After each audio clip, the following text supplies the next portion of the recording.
What's up, everybody? This is Mr. Second Passport. Today I'm going to cover Ecuador's new president. They just elected a few short days ago here.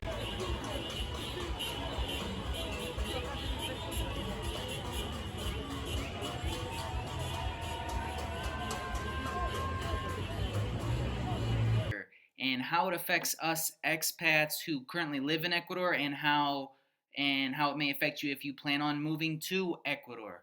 Now, as far as if we are doomed or not, it due to the new president getting elected, this Guillermo Lasso guy, I would say no, quite the contrary. Uh, we are not doomed, and actually, I think we're in a much better place than we were just a few days ago. And let me explain why. So, between Lasso here, who won, and his competitor Andres Arauz, really the Ecuador people had a choice of between two ideologies. You could say left and right. Andres Arauz representing the left, but really it was more of a: do you want to close off the country and have a populist, almost dictator type person, and go the route of, say, a Venezuela, or do you want to open up the country and to foreign investment and foreign people, and to try to bring up the whole country and raise it up, the level of efficiency and the economy as a whole, in the mold of maybe a Chile, right? So really it was that choice, and honestly, I personally wanted Lasso to win, but I thought this guy Andres Arauz was going to win just because he was really appealing to the poor people in Ecuador. He was even saying he was going to give a free $1,000 out uh, to almost anyone and everyone in the country if he would have won. Stuff like this that didn't make much sense, and he had a lot of nice promises, like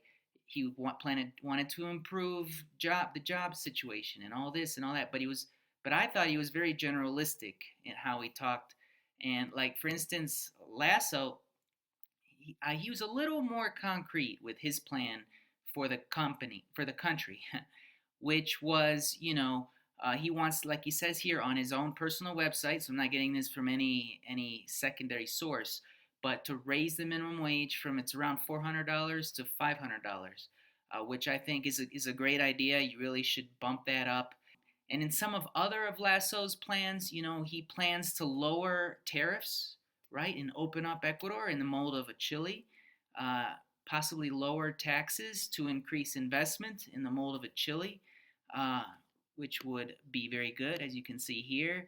And a few of the other stuff he says here, it's kind of general that everyone says, like, he wants to improve the labor market and blah blah blah, and the productivity, and lower the bureaucracy.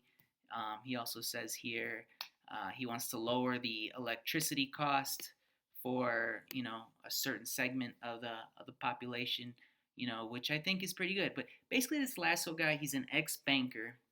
He helped start one of the biggest, most solvent banks in Ecuador, Banco de Guayaquil, and he basically came up from nothing, and now he's one of the probably the richest guys in Ecuador, one of. And so he's a real self-made guy, and he's ran for president before and lost as well. But now he finally won, and I think that for expats itself, for us expats, how will it affect us directly? If he could lower the bureaucracy, even for foreigners investing here, in a way of them actually moving here. I hope he sees that as a way of people investing here, and maybe he'll lower the bureaucracy for residency visas and stuff like that, which over the last 10 years or so has gotten worse and worse and worse. Um, since I applied. And he's the pro U.S. guy, whereas this Andres Arauz, his competitor, really idealized Rafael Correa, our ex-president, who, for example, threw out the U.S. military base in Manta a few years ago, which during his term, which really, uh, really helped make Ecuador, unfortunately, one of the main launching pads for drugs, right, coming from Colombia up to the U.S. Now, kind of travels through Ecuador and up through the U.S. He also plans on opening Ecuador for international trade, uh, which a lot of people like myself lower those tariffs. That'll help with inflation. That'll help keep our costs down living here, and et cetera, et cetera. Lower those import costs, lower those export costs. I like it a lot. It'll increase jobs in a more natural way. And more importantly, for me, the biggest difference between the two candidates was the banking, how they thought about banking. Obviously, I don't think he's going to go after his old friends in the big banks of Ecuador very much. I don't think he's going to touch the system very much. What Arauz wanted to do was, forcibly repatriate funds that he thought fled Ecuador that should be in Ecuador from certain rich people and things like that.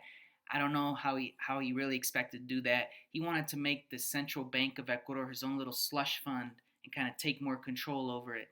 Uh, a lot of strange stuff. He wanted to regulate forcibly that the banks in Ecuador lower their interest rates to the people, and obviously a lot of us expats like myself have money deposited in Ecuador because it's making 9%, right? How much could you get in a country like Canada or the US, right, with that same savings?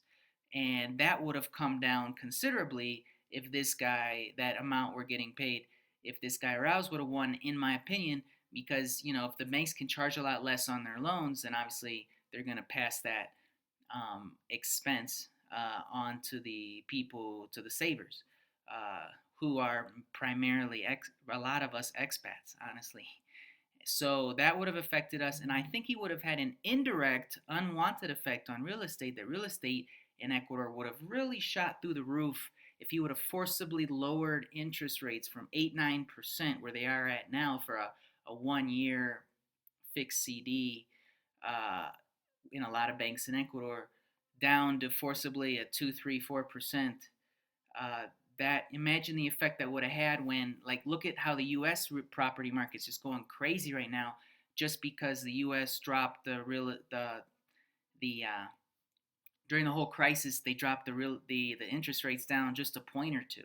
You can see the huge, just absolutely enormous effect it's had on real estate prices. U.S. Well, imagine if Ecuador dropped 5, 6, 7 points from one day to the next. There would have been a huge deal with that. So I'm kind of glad that Ecuador property seems like it's going to stay reasonably affordable. With those interest rates so high, a lot of people, like myself included, really think twice before investing in a property when you can just put your money in the bank and make so much money.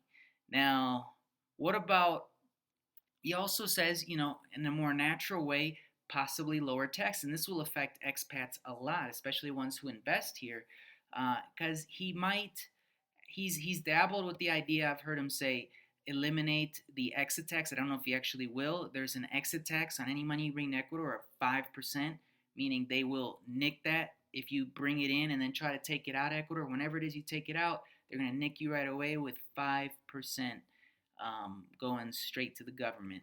And there's really no good way to avoid that. Any wire you make, really pretty much anything, Western Union, they all charge it. So there's no real way around that, and that affects expats a lot, especially ones who invest here and then want to move out.